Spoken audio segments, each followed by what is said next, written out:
Hello, I'm Michael Horowitz, Inspector General for the U.S. Department of Justice. Today, my office released a report that identified significant deficiencies in the Bureau of Prisons Chaplaincy Services Program, which seeks to ensure inmates are able to practice their religion of choice, a right protected by the Constitution.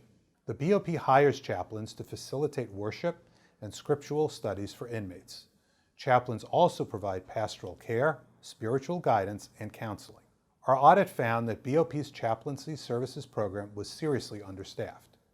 At the time of our review, BOP had only 236 chaplains to provide services for over 160,000 inmates, and more than two-thirds of BOP institutions did not meet BOP's minimum staffing guidelines. Additionally, we found a significant lack of diversity in the faiths represented by BOP's chaplains. For example, 84% of BOP chaplains represented a Protestant Christian faith, even though only 34% of inmates who claimed a faith preference identified with a Protestant Christian faith.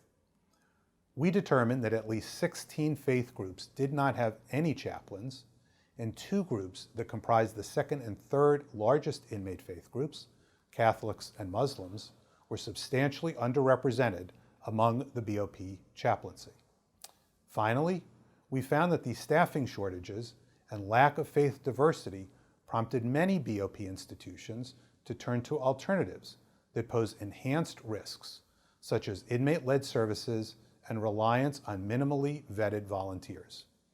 Of particular concern is when high-risk inmates lead religious services because such inmates can potentially misuse services to encourage violent behavior, radicalize other inmates, or engage in otherwise prohibited activity. In fact, at 4 of the 12 institutions we visited, we found that inmates incarcerated for terrorism-related offenses or with known connections to terrorist organizations were permitted to lead services. A robust program for religious services can help ensure that the constitutional rights of inmates are protected while maintaining the safety and security of BOP institutions. We make 5 recommendations to improve the BOP's delivery of religious services to inmates. To read our report and all of our recommendations, please visit our website, oig.justice.gov, or go to oversight.gov. Thank you for joining me today.